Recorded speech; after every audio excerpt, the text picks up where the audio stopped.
اعوذ باللہ من الشیطان الرجیم بسم اللہ الرحمن الرحیم یا ایہا الذین آمنوا کونوا قوامین للہ شہداء بالقسط ولا یجرمنکم شنآن قوم علی الا تعدلوا اعدلوا هو اقرب للتقوی واتقوا اللہ ان اللہ خبیر بما تعملون۔ صدق اللہ مولانا العظیم۔ ناظرین گرامی، سورہ مائدہ کی آیت نمبر 8 اور سورہ مائدہ مدنی صورت ہے، ہجرت کے بعد نازل ہوئی۔ اس کا میں ترجمہ پیش کرتا ہوں۔ اللہ نے فرمایا، اے ایمان والو، اللہ کی خاطر راستی پر قائم رہتے ہوئے اور سچ پر قائم رہتے ہوئے اور انصاف کے ساتھ سچی گواہی دینے والے بنو۔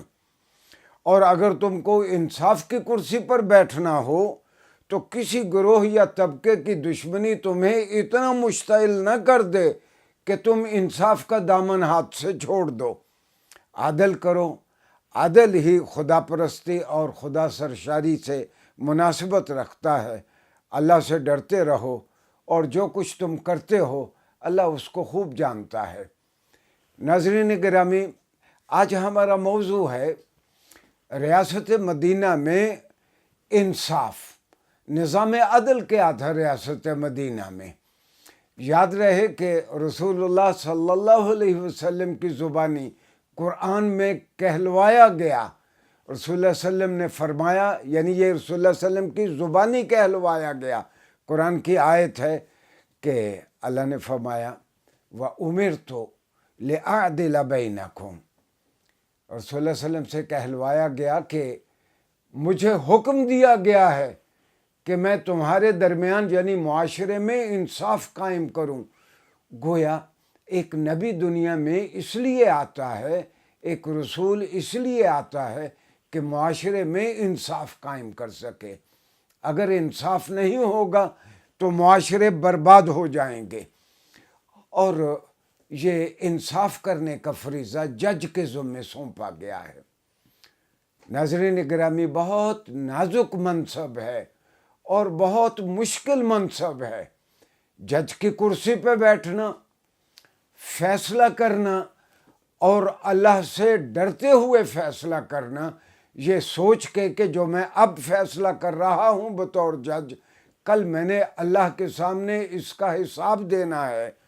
اور رسول اللہ صلی اللہ علیہ وسلم نے بہت خوشخبری سنائی ان جج حضرات کے لیے، ان قاضیوں کے لیے جو انصاف کی بنیاد پر فیصلہ دیتے ہیں۔ سرور عالم صلی اللہ علیہ وسلم نے فرمایا، اور میں صحیح مسلم سے نقل کر رہا ہوں، المقسطون علی منابر من نور علی یمین العرش الذین یعدلون فی حکمہم۔ رسول اللہ صلی اللہ علیہ وسلم نے فرمایا کہ روز حشر جو انصاف کرنے والے لوگ ہوں گے، ایسے جج حضرات جو صحیح فیصلے کرتے ہوں گے، عرش معلیٰ کی دائیں جانب ایک ایلیویٹڈ پلیس پہ، ایک نمایاں جگہ پہ ان کو بٹھایا جائے گا اللہ کی دائیں جانب۔ اور ایک اور جگہ ہے کہ روز حشر جب کسی کو سایہ نہیں ملے گا، 7 لوگ ایسے ہوں گے جو عرش الرحمن کے سائے میں ہوں گے، ان میں ایک وہ ہوں گے جو انصاف کے ساتھ فیصلہ کرتے تھے۔ اور جس طرح میں نے عرض کیا کہ یہ بہت نازک مقام ہے جج ہونا، اور بہت مشکل ہے جج ہونا، تو اس کے بارے میں سرور عالم صلی اللہ علیہ وسلم فرماتے ہیں، اور یہ میں حدیث بیان کر رہا ہوں سنن ابی داؤد سے، جامع ترمذی سے، سنن نسائی سے، ابن ماجہ سے، ساری حدیث کی کتابوں میں آپ صلی اللہ علیہ وسلم کا یہ فرمان ہے۔ آپ نے فرمایا من جعل قاضیا فکأنما ذبح بغیر سکین، جس کو جج بنا دیا گیا گویا اس کو تو بیچارے کو چھری کے بغیر ذبح کر دیا گیا۔ اگر کسی کو چھری کے ساتھ ذبح کیا جائے تو ایک ہی بار مرنا ہے، لیکن جب کوئی جج بن جاتا ہے تو وہ لگاتار موت کا مزہ چکھتا رہتا ہے۔ کبھی حاکم کی حکم عدولی ہوتی ہے، کبھی اہل خانہ کی، کبھی گھر کے بڑے آدمی کی۔ انصاف سے فیصلہ کرنا ہو تو گویا پوری دنیا کے ساتھ لڑ کے انصاف پہ فیصلہ ہو سکتا ہے۔ ناظرین گرامی، رسول اللہ صلی اللہ علیہ وسلم نے انصاف کرنے کے 2 تقاضے اور 2 شرائط بیان کی ہیں۔ وہ ایک مثال سے واضح ہوگا کہ رسول اللہ صلی اللہ علیہ وسلم نے سیدنا علی کرم اللہ وجہ الکریم کو یمن کا جج مقرر کیا۔ جب یمن فتح ہوا تو آپ نے معاذ بن جبل رضی اللہ عنہ کو وہاں کا گورنر اور سیدنا علی کرم اللہ وجہ الکریم کو وہاں کا قاضی مقرر کیا۔ ابھی سیدنا علی کرم اللہ وجہ الکریم ابھی جوان سال ہیں۔ حضرت علی رسول اللہ صلی اللہ علیہ وسلم سے فرمانے لگے، یا رسول اللہ، میں نے تو کبھی فیصلہ نہیں کیا، میں کس طرح فیصلے کروں گا؟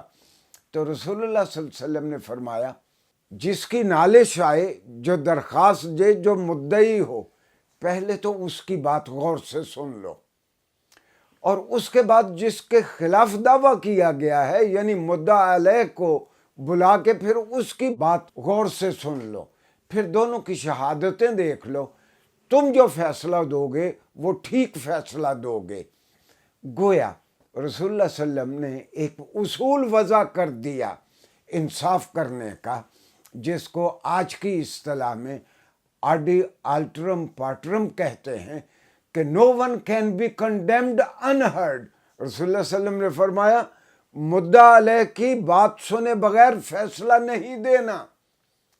اگر کسی عدالت میں یا کوئی جج ملزم کو سنے بغیر سزا دے دیتا ہے کہ فلاں کو گرفتار کر لو، فلاں کو گرفتار کر لو، تو بخدا یہ رسول اللہ صلی اللہ علیہ وسلم کے حکم کی خلاف ورزی ہے۔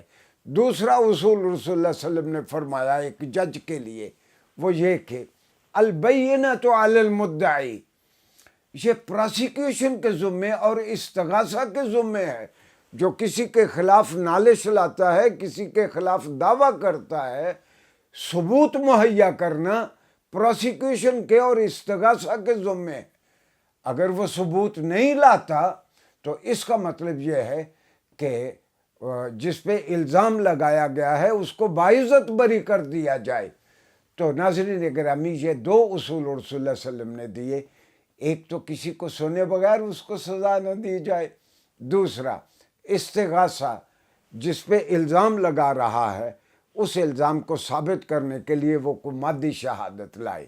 انشاءاللہ العزیز اگلے لیکچر میں ہم دیکھیں گے کہ رسول اللہ صلی اللہ علیہ وسلم نے جو فیصلے دیے وہ کیا ہم تک پہنچے، خلفائے راشدین نے جو فیصلے دیے کیا وہ ہم تک پہنچے۔ شکریہ جی۔